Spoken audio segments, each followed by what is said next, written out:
Warm welcome to the SIM IT Day panel discussion. My name is Lawrence, your moderator for this discussion, where we will be discussing about an interesting and trending topic today, which of course I'm sure many of you guys have forked out time to come here and attend this discussion. So thank you so much for joining us this lovely lovely morning.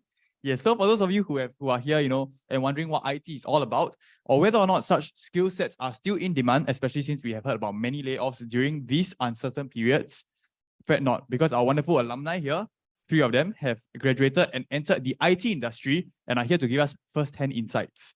So do stay till the end, inside this room or lecture hall, I should say. And I'm sure you guys will get a wonderful insight from our experienced alumni. So yes, without further ado, let me hand over my time to our wonderful panelists today to give us a quick introduction on themselves and their company before we dive into some juicy questions. So shall we start with Harsh first? Some introduction about yourself and your company. Morning, everyone. My name is Harsh. I am a penetration tester in the red team at ExpressVPN. Graduated from the University of Wollongong in SIM around 2016. So I've been in the industry for about 7 years now. I studied digital system security from the University of Wollongong, majored in system security. So yes, I pursued my career in what I studied. Hi, hello everyone. I'm Jolyn. So I'm currently working as a data engineer in SimPulse or SimPulse 8. It's kind of a branch from SimPulse. I've graduated last year, so I've been working for about half a year from now. I came from University of London with a specialization in machine learning and artificial intelligence. Hi everyone, I'm Kaushik. So I recently completed my studies at University of Wollongong, Australia, and I majored in cybersecurity. So recently I also finished my internship at Etica Insurance, where I was an information technology intern, and I'll be starting my new job at Envision Digital on Monday. So I'm quite new to the industry. Okay, yep. Thank you so much, panelists, for joining us here today as well. So let's share some educational insights with our prospects or students, who are looking to enroll into our courses here in SIM. So, okay, let's start with our very, very first question. If you guys have any questions, I think we have the Slido later afterwards, right, Ash? We have some, we have some Q&A afterwards. So not to worry. Okay, so we'll start with our very first question, which I think any of you can answer. So did all of you pursue a similar career as to what you have studied here in SIM? I'm sure all of you have, Yes. right? Yeah. Okay, yes. So how did all these degrees help you in your career today? And also please share your experiences because you guys come from different universities here in SIM. Yep. Okay, I can go first. I think back in 2016, there were not a lot of universities that were offering system security majors. And I think University of Wollongong was one of the few universities that was offering. And even in the industry, I think UOW is very well known for all the interns and all the graduates that have come out. So I think finding a job after university was not very difficult. As far as how relevant was the education that I received, I think with Wollongong, we had 50-50. We had a 50% theory and 50% practical. So we got a lot of hands-on experience of actually writing code. And when you go out in the industry, I think that's what really matters. Because frankly, I don't remember a lot of theory that I actually learned during those 3 years. And what I really learned and what I really enjoyed during that period was hands-on programming and hands-on training that we got from all the professors. We also had professors coming down from Australia, which was really good. So I think it was all very relevant. And yeah, definitely, I think those 3 years, whatever I studied was quite relevant. Yeah. I think for myself, it's kind of just getting the basics of how coding works. So you kind of get your foundations, your basics, your know-hows as to what you want to do, what you're supposed to do.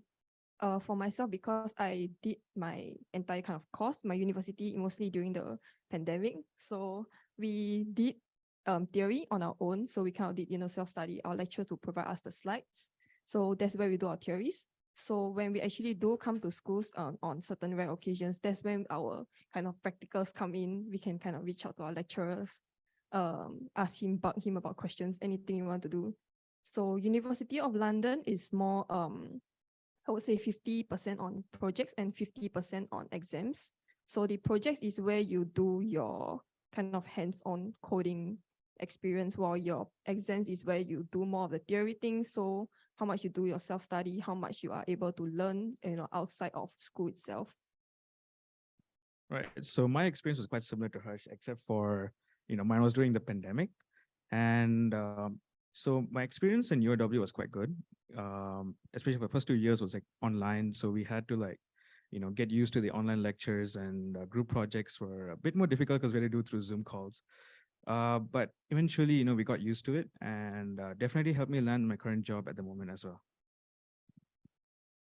Amazing. Thank you so much. So, okay, exactly what do you guys feel are the important modules here covered in the programs, which is why maybe many of you guys here will be interested in signing up for the course. Yeah, what are some important modules for you guys that you guys feel like y'all can share with them? All right. So since I majored in cybersecurity, one of the important modules I really take is for cybersecurity module, which is like ethical hacking.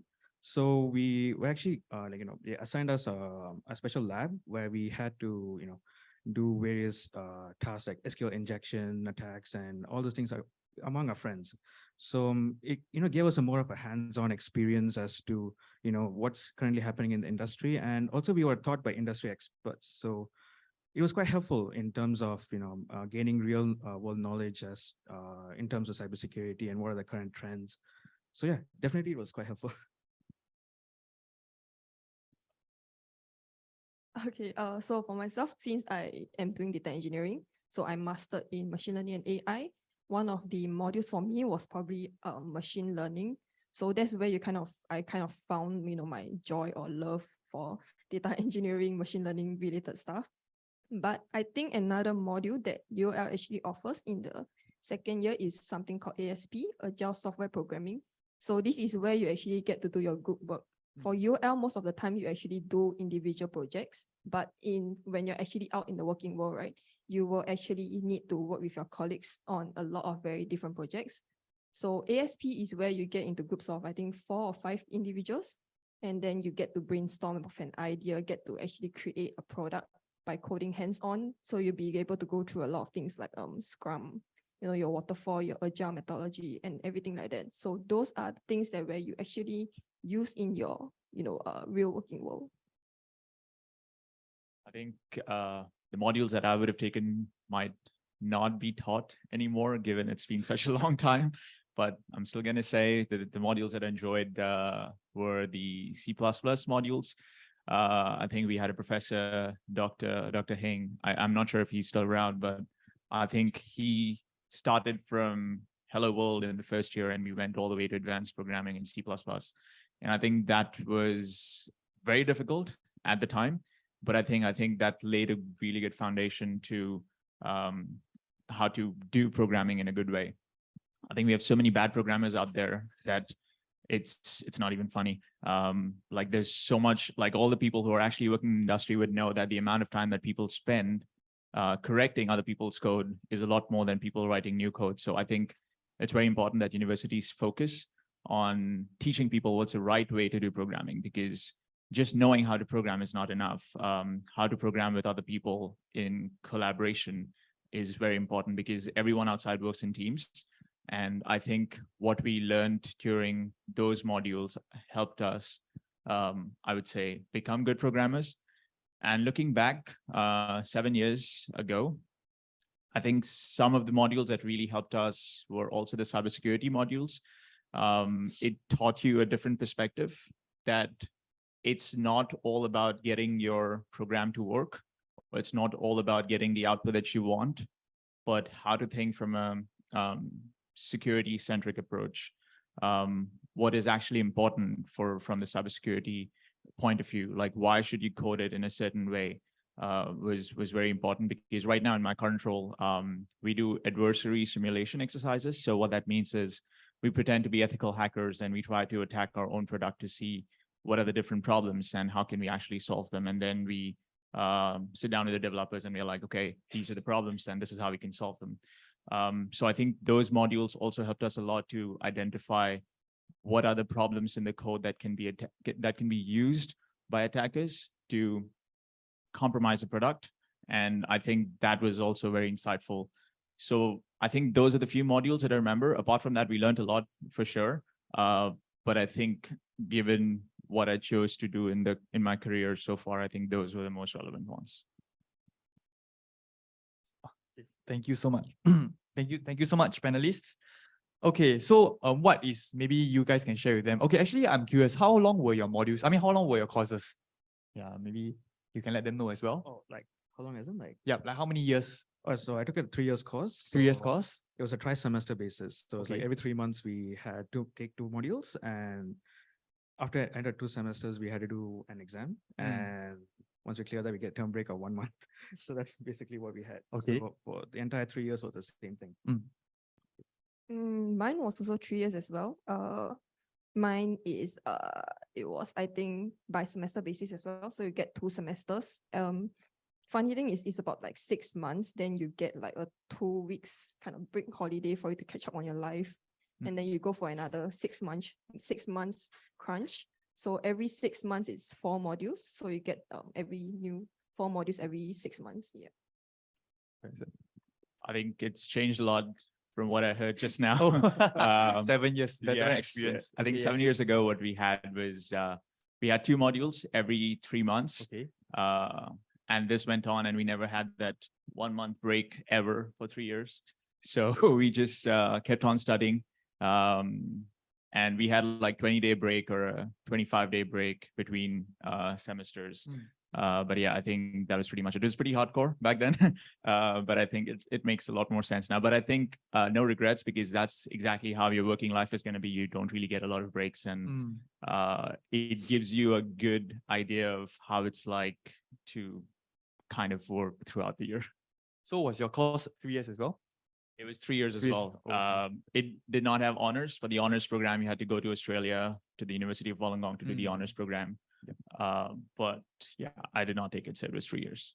Nice. So after 3 years, you guys are all certified hackers. Am I right to say that? Okay, I think at okay. least 2 of us, yeah. You can skip me, thank you. Okay. Okay, thank you so much. Okay. So what is one maybe something best memory here in SIM for you guys? Maybe you guys want to share with them as well. Well, for me, it was mainly doing the FYP projects with my friends. Like, but initially we didn't even know each other. Like, they gave us a randomization of groups, so it's like group of 5 people. So since during we didn't really met each other before, it was a good experience because we had to like work together on a project for 6 months and like come up with various user stories, and then like we had to solve issues together overnight, and then like coming up with solutions for them. It was quite an interesting experience in terms of like something you'll never forget. It's like crunching those hours, like working all the way up to 3 a.m. to just to solve that issue so that the next day you can start with the next task. Yeah, it was definitely a rememberable experience. Hustler. Huh? Okay, yes. Thank you so much. Jolene, what about you? Mine is, I think, probably just looking at mostly coding problems with my friends. So yeah, a bit weird lah. No, it's okay. Problem solving. Yeah, Yes. so all of us have very different opinions of how you want to do a certain solve a certain problem, how you want to do your code, right? So we will mostly get together, have discussions, or if you want arguments, mostly will be resolved by the lecturers lah. So we like to kind of disturb our lecturers anytime we are able to get to class, get to the lecture halls. So yeah, I guess that's the most memorable and fun thing. Thank you so much. Okay, what were you, Harsh? 7 years, gotta recall. Yeah, there's not a lot of memories for me to choose from, but that I remember. But I think I was part of the student council as well. I was in the executive committee. So I'm kind of glad that it was not during the pandemic, and it was before the pandemic, when we had a lot of events, and we planned a lot of events for our the other students as well. We had a lot of camps that we organized. So I think most memorable experiences would be to kind of make those new relationships. When you're part of the executive committee, you get to know more people, make new friends. I think that was probably the most fun memories that I still remember. I'm still friends with a lot of those people that I was together with. So I think my most memorable memory would be that. And I think from an academic perspective, I think a lot of times we didn't really know how certain things worked, and I think all of our lecturers came to our help. I remember going to far-fetched towns in Singapore just so that I can meet up with my lecturer after hours, just so I can understand what he taught, because sometimes I was just very lost.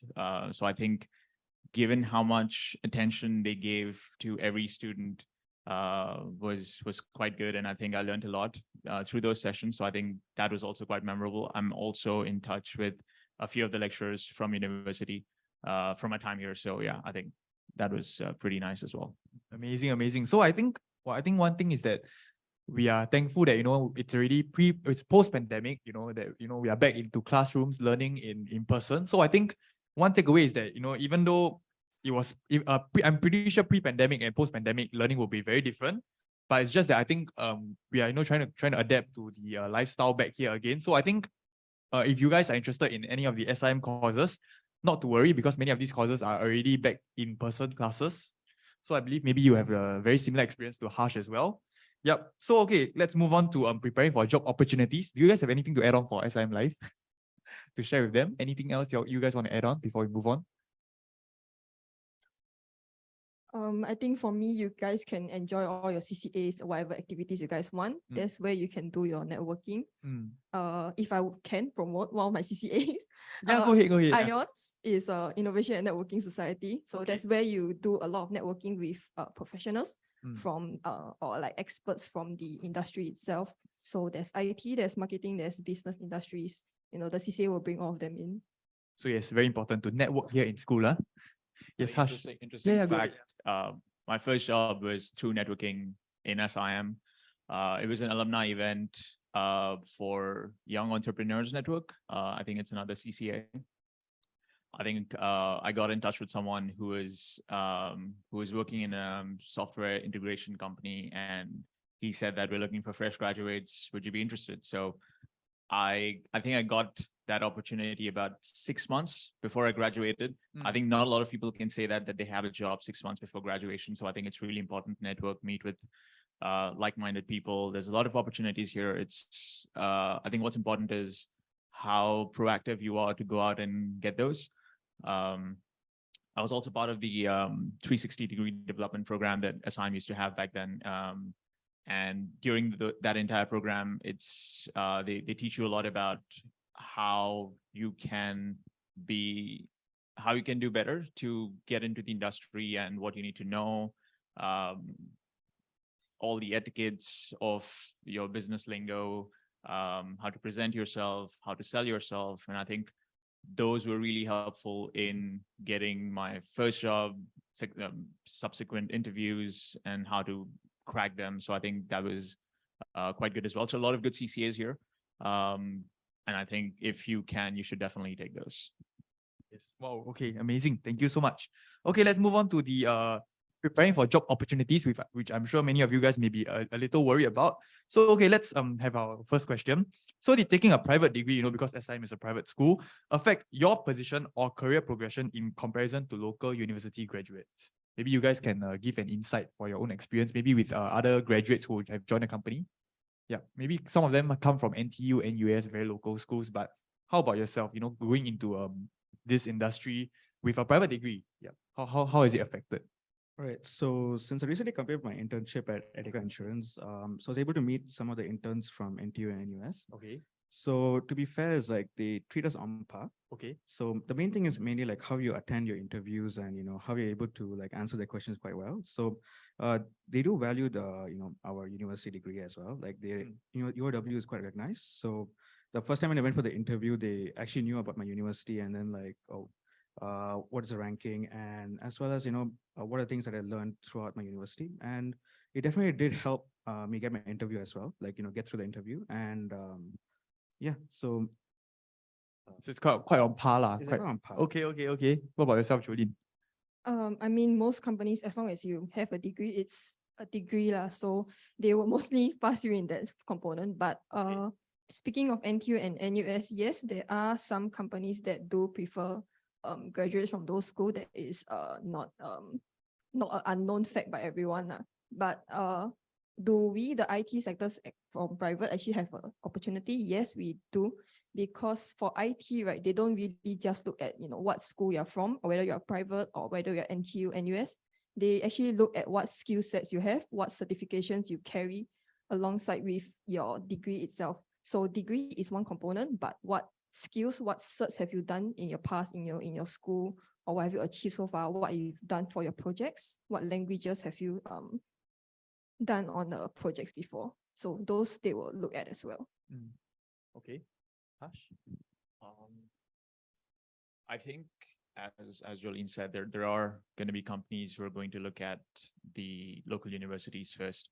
And I think the advantage they have is a lot of big companies would used back in my days. They used to have a lot of career workshops where they used to go down to those local universities, try to hire a bunch of people from there. And I think that's where I think there's a slight advantage, but I think that's changed, especially for a technical degree like IT industry. I think, as Jolene said, it doesn't really matter which university you're from. I've seen, like right now, I do take interviews of students, and there are good students from NUS, NTU, SMU. There are really bad students from there. There are really good students from private universities, and there are really bad students as well. So what really matters is the opportunity that you've gotten on hand. That is something that you can control, not to focus on what you can't control. And I've also seen a lot of times people or students from private universities, they would go out of their way to do really well because they always have this in the back of their head that they have to compete with every other local universities. And I don't think that's the right way to go about it. I think what's important is to be good at what you do. And I think if you're good at what you do, or if you try to do the best to your abilities, I think that's what is going to show in your interview, in your profile, and that's what companies admire. You don't really have to compete with the local universities. Don't think of it that way. Just try to see why you want this degree, what you want to learn out of it.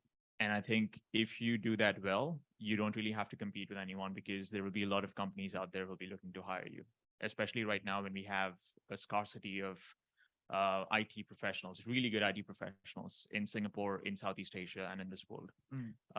Don't look at all the people getting sacked out there.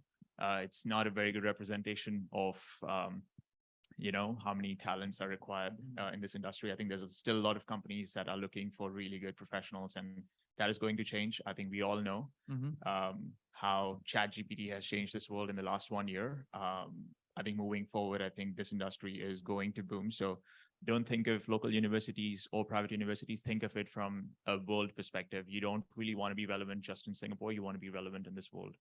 And in this world, NUS, NTU, SMU, not a lot of people know. But what people know is what you've learned, how are you different, and how can you sell yourself? I think that's what's really important. Yes. So, don't be disheartened if you guys are coming from a private university. I think the degree itself, it matters, but I think your skill set matters more, right? Yep. Okay, thank you so much. So how did you guys prepare for the job market, especially since you guys have graduated after the pandemic? I think this question is for our two graduates who have graduated during the pandemic, or is it just after the pandemic? Yeah. Right. So the first thing I did after graduating was start studying for some certification courses like CYSA, and as well as take up some internships. So the reason why, as I mentioned before, was the ethical insurance one. So I was an infrastructure intern over them. So I was able to use my concept that I learned in university as well as the certifications that I was planning to study on, and definitely in the current job market, having an internship experience is also quite helpful, which also helped me land my current job at Envision Digital as well. So yeah. Yeah, I agree. So internship is actually one of the ways where you can kind of showcase your capabilities to your company, especially the one that you are kind of aiming for to convert to full-time. How you prepare for the job market, I would say maybe do your best to catch up with the IT trends. So let's say you do have a job role where you're looking for, you can try to look at what kind of language, what kind of certifications they are looking at. So during your school time or during your holidays or break, you can try to study and then get those certifications so that when you're actually, on the interview itself, you can offer I actually do have this certification. I've done this when and when, so I passed it. This is what I have. These are skill sets that I have. If you would like, I would like to apply for this job. So maybe you can consider me as a potential candidate. Yes. So I think importantly is that if you guys are available, go down for internships because these experiences help you when you apply for a full-time job in the future, right? Yep. So I think this applies for many industries as well. Yeah. So Okay, so what do employers, since we are on the topic of internship and applying for jobs, so what do employers actually look for nowadays when choosing a suitable candidate? Maybe like what value adds into the resume or the portfolio itself? Right. So the first thing I would say is to have a really good LinkedIn profile as well. Okay, okay. So, I mean, like, it's a way to market yourself in terms of like the job prospects. Mhm. So having a good profile, like, listing out your experiences and then like having a short description of yourself Okay. helps like, the hiring managers, get a glimpse of who you really are and also like what skill sets that you have. So, and also like LinkedIn also provides like a pretty good job market profile. So like you can apply for jobs easily. And apart from that, I can say like definitely doing an internship after graduating really helps, gaining some industry experience because like, in an internship, you are allowed to make mistakes as well and you learn from your mistakes. And from there, you actually get to work with, really experienced employees over there as well. So like, uh, you can basically, it's more hands-on. So, and you can also like whatever you learn during university, you can actually apply in your internship or even in your full-time jobs. So yeah. For me, I would say maybe vibe with your interviewer. So they not only look at as mentioned, not your degree, not your skills. Vibing is also one of them. So whether you get along well with him or her, the person that's interviewing you, they kind of decides whether you will be a good fit to the company. What's your character like? That's also one of the points that you have to look at for your interview. Other than that, as well as your skills is also very important. So there's actually coding interviews when you apply for companies. So that was one thing that I didn't know for 3 years until I started applying for jobs. They do look at your drive to learn, how much you're willing to learn, even if you don't have the certificate. Are you willing to, spend a month, 2 months just to focus on the certificate, get your certification and get started on a project by the company? So if you're willing to do all those things, you're willing to learn, willing to have the drive to kind of improve yourself, that's when, they will be more interested in who you are as a person. Okay. Yep. Thank you, Jolene. Thank you. Thank you, Hannah. Oh, sorry, am I correct? Like, Yeah, Hannah? correct. Yeah, okay, yes. Thank you so much. Sorry, yeah. Okay, yes. So, actually, I was just looking at the crowd. Then I was looking, oh, we don't only have students, we have many different different age groups, So maybe some of them, let's say, I mean, this is just something that I thought about. So if let's say they are mid-career switch, is it possible for the IT industry? Maybe for Harsh, since you are in the industry for so long, do you have any insights for mid-career switch? If any of them, maybe here they're interested in doing a mid-career switch. I think after the pandemic, Okay. I think there was a lot of people who realized that their job markets, the industry is not really relevant anymore. And they think that, oh, the whole world is going towards this IT boom and there's all these catchphrases thrown out like AI and, oh, this is so fun, cybersecurity. And they are like, yeah, I can make a name for myself in this industry. And they decided to give it a shot. And I think it's possible, but I think it's also very difficult because it's a very technical degree. You really need to know the basics, and there's a lot that goes into the being a good IT professional. So it's not easy, but I think what's one way that you can do that is to take part-time courses. I think SIM offers it. A lot of other companies, a lot of other universities are offering it. I think it's really important to get those, to get some sort of professional training. It's much more important than just going out there, giving interviews and being like, okay, let me just give it a shot. It is possible, but I think if you do your homework and try to see if this is actually a career for you, because IT is not for everyone. I've had a lot of friends who did 3 years of IT, 4 years of IT, and they're like, okay, this is not my thing. I can't look at code all day, all night, or I can't just live here and do this. And a lot of people move to project management or something else. But if you're not a good IT professional, you can never be a good project manager either, because you really need to know what are the needs of a programmer, what are the needs of business. And I think we have a lot of bad program managers out there. We have a lot of bad project managers out there as well. So I think you really need to know what IT is about, the basics of it, before you jump on all of these bandwagons of AI and ML and cybersecurity and all of these words that are thrown outside. I think you need to know the basics. If you get the basics right, everything else logically will make sense. So if you're mid-career switchers, don't focus on these specializations. Go back to the basics, learn the fundamentals, get those things right, you'll get a job for sure. And then from there, you can advance in your career. Wow. Okay. Thank you so much, Harsh. Wow. Okay. Yeah. So if you guys are, wondering whether IT is for you, maybe I think as Harsh mentioned, maybe you can try some part-time courses as well. I think the government itself also provides many of these. Yeah, they provide many courses as well. So if you guys, even if you guys are still students, you guys are still or working adults, I think if you guys are curious about whether or not IT is for you, you guys can try part-time courses or just those government courses that are being subsidized or provided by the government.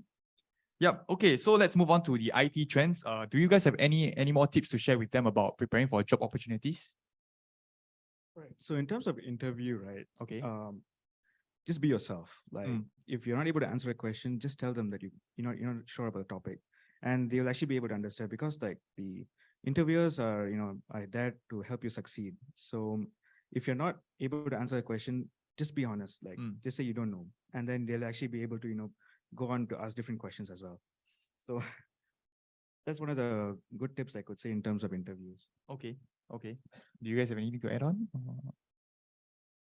Okay. Okay. Let's move on to this something that we are living in this day and age and that we are experiencing, which is IT trends.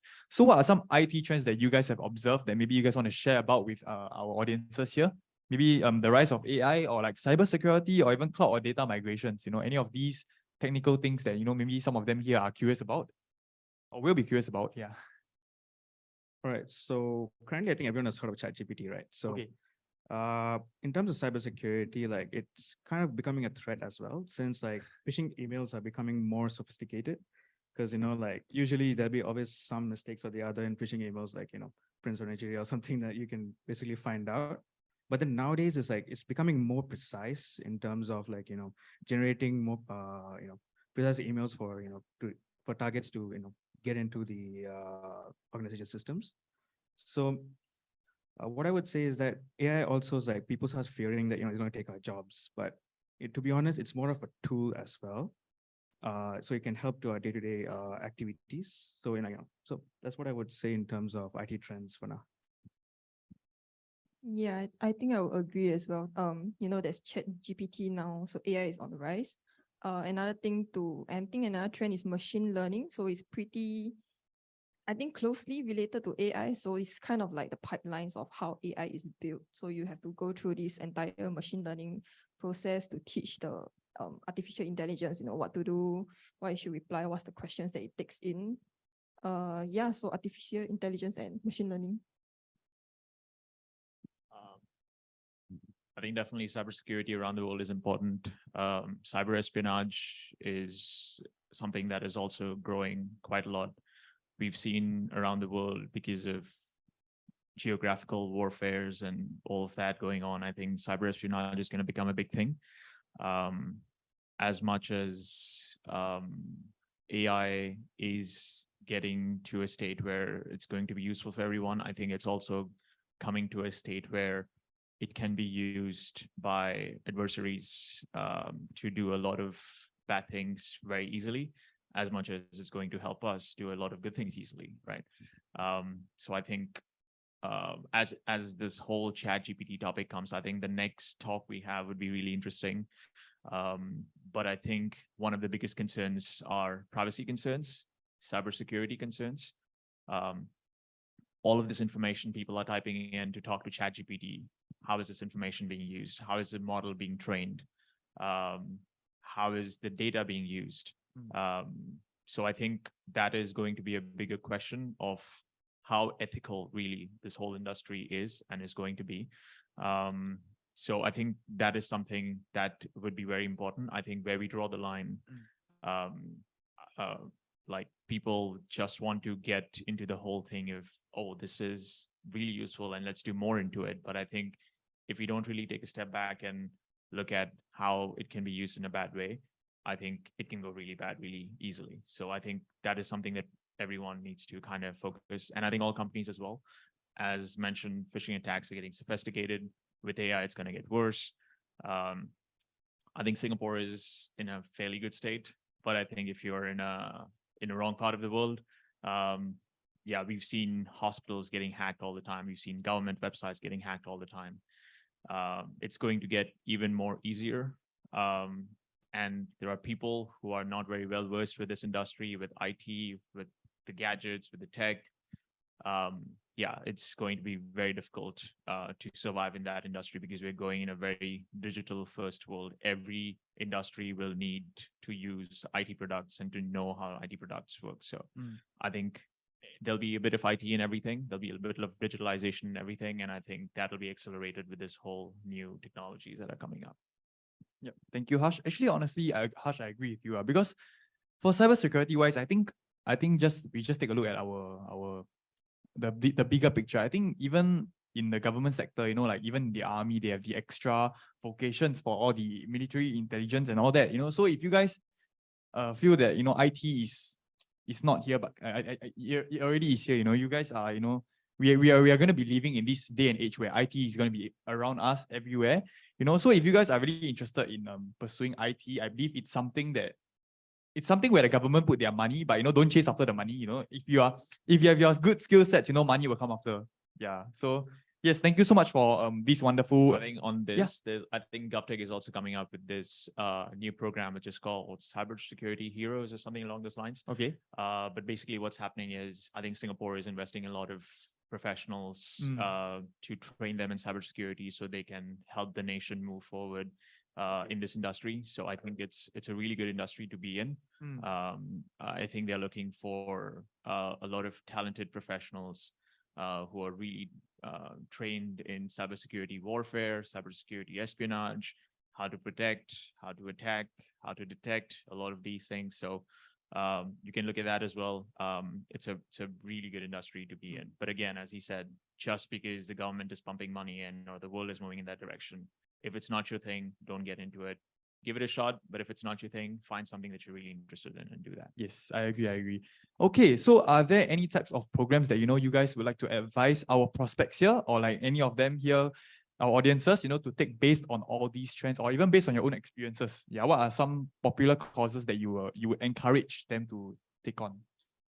Definitely taking some certifications, helps you, build up your foundations as well as like some advanced topics. Like some of them is like the CompTIA CISA certification is quite good. They're quite new as well. So it's on par to the industry trends. And also, as to mention, my university degree also was quite helpful in terms of laying the foundation in terms of all the cybersecurity concepts. So yeah, definitely these are things I would recommend for now. Jolene and programs as in programs in SIM, is it? Or just in general, yeah. in general, I think one of the most highly sought after one would be AWS certifications. Okay. So I think all companies are looking for candidates with I think AWS Cloud Foundations. So that's the most basic AWS cert that one can get, and then that's when you slowly move on to getting your professional and specialization certs. So that's where the specialization is where you kind of get decide what you want to do, as what you want to specialize in, what you're interested in. Actually, what's AWS? No, just for them to know as well. AWS is Amazon Web Services. Ah, okay. Sorry, I only know A&W. Okay, sorry. Yes, okay. yes, Harsh. Yes, sorry. Yeah, I think cloud is really important. Cloud certifications are important. Okay. I think get certifications in something that you want to learn or you want to enter that industry, but you don't really know how it's like going to be working in that industry. So take that certification, give that exam. If you enjoyed going through that course, then you know that you'll be interested in pursuing that as a career. But during those 2 or 3 months when you're studying for that certification or exam, you realize that it was such a drag, I don't want to do this. You have a clear answer that, okay, this industry is not for you, this career is not for you, and look at something else. I think look at certifications during your university time as a way to find out where do your interests lie. I think it's a really good way to figure that out. Also, it's okay to not know what to do after you graduate or when you're taking this degree. I think a lot of people here might be struggling with that question. Is IT really for me? I think there's no way to find out. there's a lot of people who've done accounting, who've done finance, who've done business, and they've entered IT. So it's no one really knows what they like. I've seen people 5 years later, they regret their decisions of their lives. So it's okay. I think what's important is you give it a shot, you give it a chance, you give it you try your best to find out where your interests lie. And yeah, eventually you'll get an answer soon enough, hopefully. Yeah, thank you so much, Harsh. Actually, honestly, even for myself, okay, I feel like even though I'm coming from a degree that's not even related to IT, but we all have to understand the basic knowledge of IT in the near future, because IT will be everywhere. Even for myself, when I do hosting as well, when I host for events, many of these events are IT events, So I actually have to study all these facts, all these little basic knowledge about IT, because when people come and ask you about all these things, you have to be able to answer them, So even though, okay, let's even your future jobs in the future, even if you guys are not in IT, I believe IT will be all around you. So you really have to understand, or like just get the basic knowledge of it. But if you guys are really interested in IT, please go ahead and pursue. We have all our wonderful alumni here to share with us their wonderful insights as well, which I hope has already, influenced some of them as well, so that SM can, give us some commission. No, I'm just kidding. Okay, yes. So what are some advice, for attendees, in terms of how to choose an IT degree? Do you guys have maybe some last tips for them? Like, what is one thing that, maybe I see this certain IT degree, and I'm like, oh, okay, I should go for it. What are some, maybe based on your own courses as well? So when I was choosing my degree, I had a choose between like cybersecurity, big data, and information system security. And so when it came to the three choices, I took cybersecurity because it was more of a broad topic, so I can learn a lot. At the same time, like I can, if I had a focus, let's say, if I wanted to go into penetration testing, I can definitely go into that. So that's the main reason why I took it to the cybersecurity instead of a more specified major. Okay. Thank you. Thank you so much. For myself, I came from computer science, UOL. So initially, I studied in CIS, Computing and Info Systems. That program is no longer available. So they opened up computer science instead. So I did a branch from year 1 to year 2 over there. I think how you choose your specialization, you will kind of get your grasp around what you are interested in your year 1 and year 2. So how it works is year 3, we can opt to have a specialization. So in my, I think 2 years ago, we actually had the option of machine learning, AI, as well as web development. So those were the 2 options open. But I believe that SIM themselves, UOL, they are actually opening up more specializations to include, I think, cybersecurity as well. They're including them in UOL. So year 1, year 2, just kind of play around, enjoy your courses, see what you're interested in.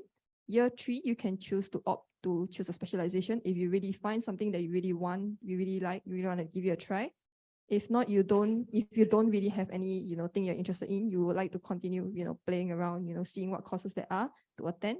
You can also choose to not go for a specialization, just go, for a normal route, computer science route. You can choose, they actually give you the chance to choose, courses from any specializations so that you can continue, exploring options as well. Sorry, what is the question? Oh, okay, no worries. Yep. Any last tips or any advice for attendees, in terms of how to choose an IT degree, a specific one? Yeah, I think, as I said, first 2 years are usually the bridging courses where it's the same for all specialization. The last year is when you decide, just take as many certifications as possible during those 2 years to find out what specialization you want to go in. And yeah, I think that should be a good way for you to find out. If you end up here in SIM, if you end up anywhere, I think that's a really good way to find out if that is something that you're really interested in. It's okay, 2 years later, you're like, IT is not for me. I want to move to finance, economics. That's fine. Like, it's better to do it than to go ahead with it and go with the flow. And 3 years into the industry, you're like, I don't like this industry. I don't want to do this. Because I think if you can't do it for 3 years, if you can't do it for 2 years, you won't be able to do it for the rest of your life. Think of this as a long game, right? Career, it lasts 30 years, 40 years. If you can't sustain this for 2 years, if you can't sustain this for 3 years, you won't be able to sustain this for the rest of your life. So you have to think of it as finding out what is your true calling. What is industry that you truly belong in? I think this is a way for you to find that out. And find something generic, do that, take courses, take certifications, and if you like it, then you know you have an answer. But if you don't, then keep looking for new things. Yes, lovely. Okay, thank you so much to our panelists for giving us such a wonderful insight, all the way from their school life, their school journey. Thank you so much for recalling your 7 years as well. Yeah, it's not easy, because I think pre-pandemic, even a few years back, many of these things have changed in our industry and in our school as well. So I think I think more or less we are pretty much covered. We've pretty much covered many of these topics. I think we have the Slido questions as well. Yeah, so if you guys have any questions, you guys can scan the QR code behind.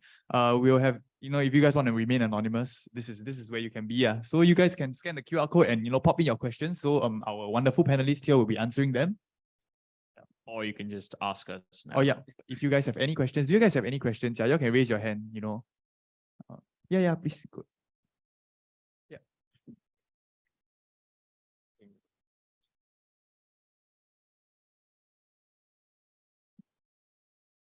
Hi. You mentioned earlier on that there are some part-time courses that we can explore through to find out whether IT is really the area to explore. So can you kindly share where can we find this part-time courses, government subsidized one that you mentioned? That's the first question. Second is I think the moderator was the one who brought up this. The second was pertaining to University of Wollongong. Okay, how do you compare this with the other private universities in the IT discipline in Singapore? Let's say for a student who's considering within local private uni, okay, in this discipline. Thirdly, I think it's a little bit more personal. That is, can we roughly have a gauge on what is the starting remuneration like, okay, for university fresh grads, okay, for this discipline? Thank you.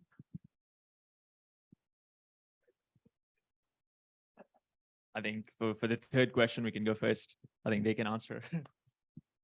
Okay, so I would say it's around the 4+ range is what I would say in terms of the entry-level positions. But definitely, if you have like an internship experience, it definitely helps, give more advantage in terms of gaining the job as well. So yeah, it's around the 4+ range. For my experience, personal experience, it's 4+. Yes, that is correct. There's also the opportunity where you can actually get up to 5+, even though you are from a private university. Internship is not compulsory for you to get to that range. So you can still, fall within the 5+ without your internship experience. Oh, I think they were really lucky. I think back in my days, we did. I think inflation is really showing up now. Back in my days, it was 3.5 to 4. But yeah, I think if I would say take whatever job you can get the first time around. If it's for free, do it for free for 3 months. That experience is invaluable. I would say for the first job, don't look just for money, especially right now in this industry. If you do well in your first year, you get a really good experience, and then for the next job, you can strive for a better salary and what you want to learn. So I think, sure, like more money is always good, but I think for the first job, maybe don't think about money, or don't put that pressure on yourself that I want to have the best job with the best money possible. That is something that you might be disappointed in sometimes, especially given how this industry is right now. So don't look for that. I think experience is what is very valuable the first few years of your career. Yeah. This first question, I think what she was mentioning was about the government programs. Yes, the part-time. Yeah. Do you guys have any insights on that? Maybe from your employers, or employees who have your colleagues who have taken all these part-time courses. Any of them you can share with them? Okay. Part-time courses. I think there's this whole the government gives funds for you to take up courses. Skills Future. Skills Future. Yeah. So I think if you can use Skills Future for a few part-time courses, and I think that is something that is really useful. Yeah. And also there's like websites like Udemy that has like online courses as well. Like it's more structured, and then it's more like a lecture based in a way. So that's also something that you can go into to see whether there are many topics that you could go, like the cybersecurity, there's accounting, there's many things. So definitely you can give it a try as well. Talking about Udemy, right? I think a tip for Udemy is you can actually access it for free using NLB Access. You can actually just Google it up, NLB Udemy, how do you get free access? Actually, honestly, practically speaking, can you actually learn a lot of this, like maybe coding on YouTube? Definitely, right? Yeah. So I think maybe if you guys are curious as well, you guys can check out some videos as well. I'm guessing we can do that, right? Yeah. Yeah. Okay. I think we have one more question, right? Which is the second question, right? Yes. Yes, I think for the graduates from Wollongong. Back, okay, back in my days, I would go back to that. Okay. There were not a lot of private universities that I thought were as good as UOW because of just how structured the program was. And UOW is not very new. I think we've had graduates from UOW for more than 15 years now. So there's a lot of alumni, a lot of industry people already who've done UOW. So it's a lot of employers are aware of what the program is like based on the talent that have come out of it. I'm not very sure about a lot of other private universities that have been offering this and that are good, but I think I can say for sure that UW is a good bet. I think you can keep it on par with SMU, NTU, and US courses. I think from what I've studied, I right now work with my colleagues who've graduated from these local universities, and all of us have a very similar foundation, very similar things that we've learned. So I think it's not very different from the public universities, but about the other private universities, I'm not very sure. Yeah. I think I can add on to what Harsh mentioned, because I think from my own personal experience, I have a friend who I think he doesn't even have a degree. He only has a diploma. But I'm not discouraging degree. I'm just saying that with a diploma, sometimes you can still apply for such jobs. And I think he has a starting pay of at least almost 4K as well, which he was very lucky to get under UOB, I believe.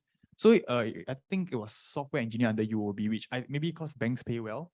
Yeah, but I think even if let's say even if you do not have a degree, if you have short-term courses or part-time courses to add into your resume or your portfolio, it's very good to value add for that, and then afterwards maybe you can apply for a job that pays you relatively well. Yeah. So I believe I'm not saying that there isn't a need for a degree, but if you do not want to spend 3 years studying a degree, you can always go for part-time courses, which is what my friend is doing as well. Yeah. Yeah. So okay, let's get to the Slido questions. So we have the very first question by Anonymous. So how do we choose between UOL versus UOW? Wow, we have competition here. Okay.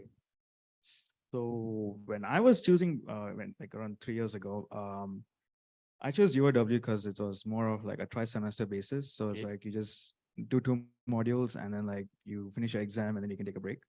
So when I was thinking back then, I was like something that I could manage, like I could, the first 2 months I can just put my effort in to study as well, and then like complete all my exams, then I can take a break.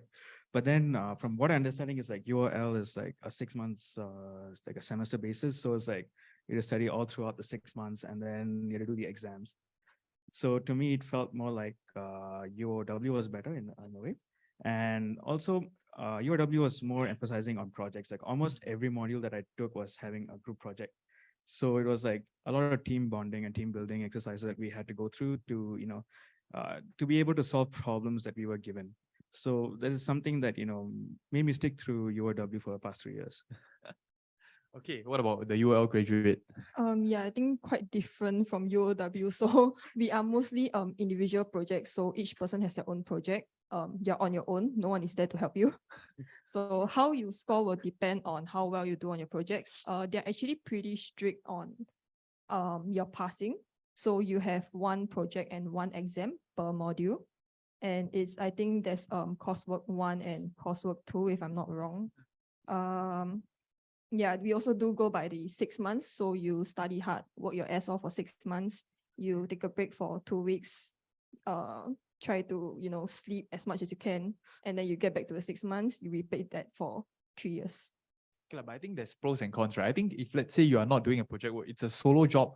If let's say you are good at it, then okay, I think you'll be able to score quite well, right? Yeah, I think so. It's a depends pros and cons. Yeah, it doesn't mean that group project means very good. It doesn't mean that solo means very good also. Yeah, so depending on your skill in set. a way, I guess you can kind of you get to know more because you have to cover everything yourself. Yes. So every the basic foundation, and there's also bonus credits. So sometimes the courses will add at the bottom section.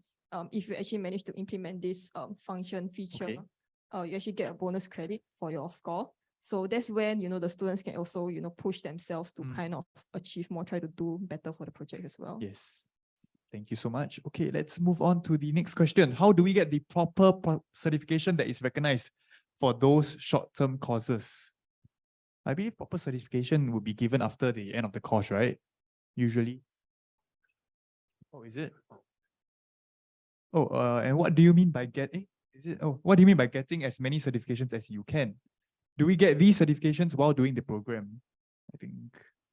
I think for for computer science, I think you can get 2 certifications approved by Coursera. Okay. So that's a platform where I actually did most of our learning. Certifications wise, if you do want to get more recognized certs like AWS, you actually do have to do them in your own time. So those are mostly recognized by companies, but you have to pay a portion of money to take the exam. So after you pass the exams, that's when you will get your official certification. But it's an investment, right? Yeah, it's a very great investment. Yeah, and Yes, and certifications also help you understand whether if that path is actually for you or not. So it's instead of spending thousands of dollars going through a lot part-time courses or anything, you can just go through a certification which is less than $1,000, and it also helps you push you forward to actually attain the certification. So in that way, it's more of a learning experience. I think for ethical hacking, there is offensive security. I think it's a very popular certification. It's called OSCP.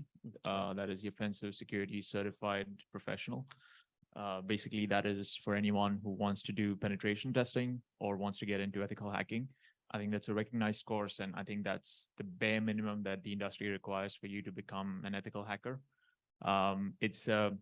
You can get access to the labs to practice online, and then after that, it's a 24-hour exam.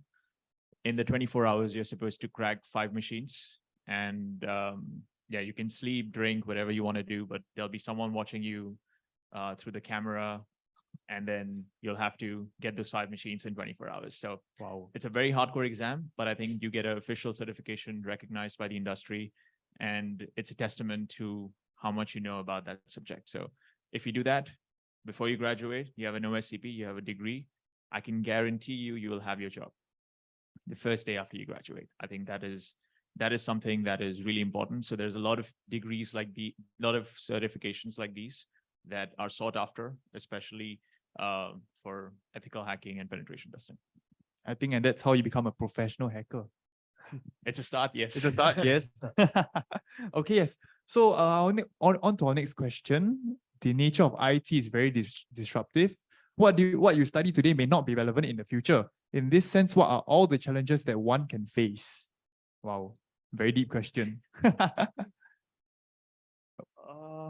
Wait. Oh, okay, no worries. Yeah, so I think it's been 7 years since I graduated. As much as it was disruptive, I think you once you get into the river, once you get into the stream, it's a flow. You will flow with how the industry is going. You have to stay relevant no matter what, no matter how IT industry is disruptive. I think once you get a hang of it, I think you can navigate through the huddles yourself. As I said before, the fundamentals is key. No matter how many new concepts come, the fundamentals, the basic building blocks will always remain the same. You've got to know them, you have to understand them. If you can understand that, I think you will be able to stay relevant in all the new upcoming concepts that are coming up, because all of them at the end of the day, the building blocks, the logical thinking is the same. I think what's important right now is to build that mindset, build that approach of how to go about solving a problem. I think if you can get that right, I think you will be relevant.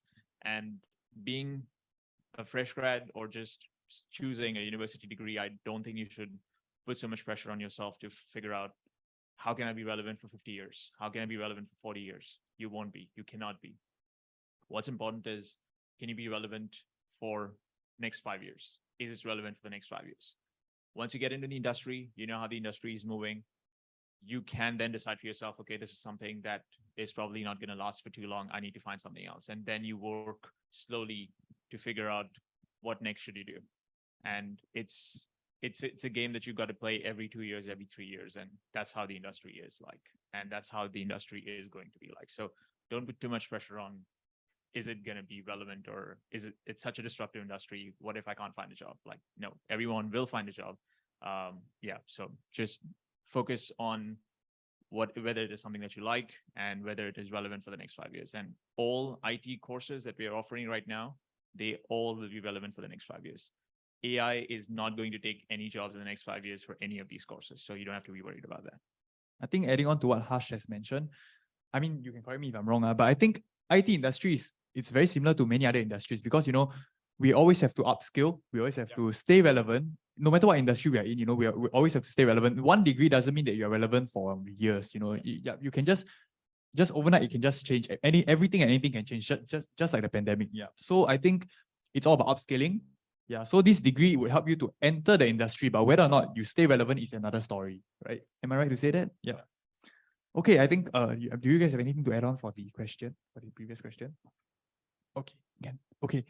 When we want to study masters in computer science, do year 3 computer science degree affect our application compared to 4-year computer science degree? I believe 4 years would be the government school, right? Yep. Does that affect, honestly, based on your own experiences? So I think, let me just clarify something. So Okay, yes. for the 3-year course in UOW, you don't get honors. For 3-year in UOL, you get honors. Okay. And if you're thinking about whether honors is important or not important, I don't think it is relevant. I don't think it's important if you know what you're doing. As we said before, people in the IT industry don't look at certifications that much. As far as masters is concerned, if you have a 3-year course, a lot of master's degree, they require you to have some sort of experience before you can go for masters if you only have a 3-year degree. But if you have honors, you can directly go for masters after you've done your honors. I'm not sure if that's correct, but I think back then when I was looking into it, that was what it was. But if you ask me whether you have to do masters immediately after you finish your honors, no. I think you should not do your masters immediately after you do your honors, especially for IT. Because that is what I said, that you might not know if this is for you. And I think masters is probably the last stage of education in your life. So be 4 or 5 years in the industry, see how the industry is like, and then figure out, okay, now you've decided for sure, this is something I'm going to do for the next 10 years. And now you take masters to upskill in that discipline or in that domain. So let's say there's a whole craze about people doing MBA. How do you know you want to do an MBA if you don't really know how business works? You've just come out of school. You don't know how the business works, or you don't know how MBA will be useful. I would say right now, as an IT professional, go out, study, don't focus on your masters yet. If you have 3 or 4 years of experience, even if you have a 3-year degree, you can get into masters based on your relevant experience. I've seen people do that. It is possible. But if you get honors, yes, it's easier for you to get your masters immediately. And yeah, that is how it works. Thank you so much, Hashwa. Very insightful. Okay, yes, we are down to our last 2 questions, because of time constraint. But fret not, if you guys still have any more questions, you guys can pop by and ask them after this whole discussion. Yes, so our last 2 questions. What is the syllabus like on a day-to-day basis? Example, the theory-practical ratio and the interaction between students and teachers. I think we have one from Wollongong and one from London. Okay, so for UOW, it's more of lecture basis plus labs. So for lectures, it's like we had to, since I was during the pandemic, it was more towards Zoom. But the last 6 months, I was able to, attend the lectures in person. So for year 3, we'll be having lecturers from Australia. They'll be flying in here. And they'll be like over the first 2 weeks of your semester, they'll be teaching you on the various topics that you needs to be covered for each module. And after that's been covered, you'll be asked to go through the various labs. Every week you'll be having at least 1 or 2 labs for 2 months. And definitely the lab classes are quite helpful because they go through the various concepts and various questions, and like they help you with your assignments as well. Like if you're not able to understand some concepts, you can just go approach any lab instructor and they'll be able to explain to you in a very easy to understand way to complete your assignments in time. So yeah, that's the main thing for UOW side, but for UL I need to check. For UL side, the ratio is pretty equal, so about 1:1. But that was during the pandemic. So sorry, that should be after the pandemic. So during the pandemic, how we did it was we actually do ourselves. The theory wise, we do self-study at home. We will be provided slides, provided recordings. So that's where you do most of your theory readings, basic understandings. Our lectures and labs are kind of mixed. So sometimes during lab sessions, you can ask your lecturers theory questions. They are happy to answer them.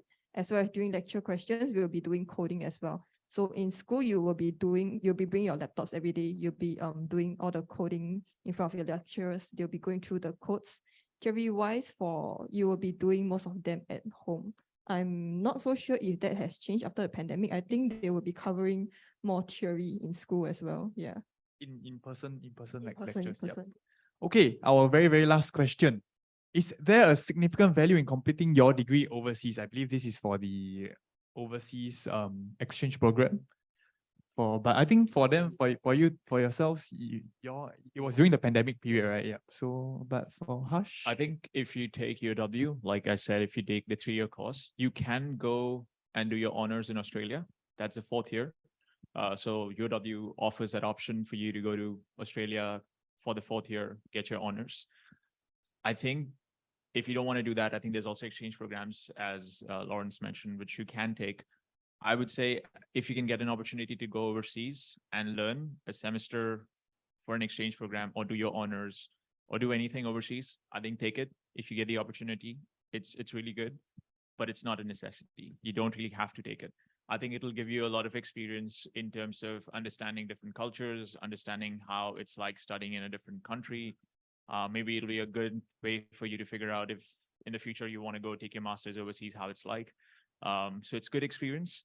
I've never had anyone who's gone overseas for an exchange program or for honors and saying that, oh, I regret that decision. No one regrets that decision ever. So if you can afford it, if you think that you want to do this, you should do it, but it's not a necessity. It's not a compulsory thing that you have to take or have to do. All 3 of us, we did not go overseas for our exchange programs or for our honors. And I think so far I'm doing fine. But yeah, I think looking back, if I would have gotten the opportunity, I would have taken it. Yeah. Okay. Thank you so much, Hush. Thank you so much to our panelists as well. I think we have come to the end of our panel discussion. Thank you all for joining us in this lovely morning, especially for you guys. I hope you guys have a better understanding and have wonderful insights now, and a better understanding on IT and IT trends.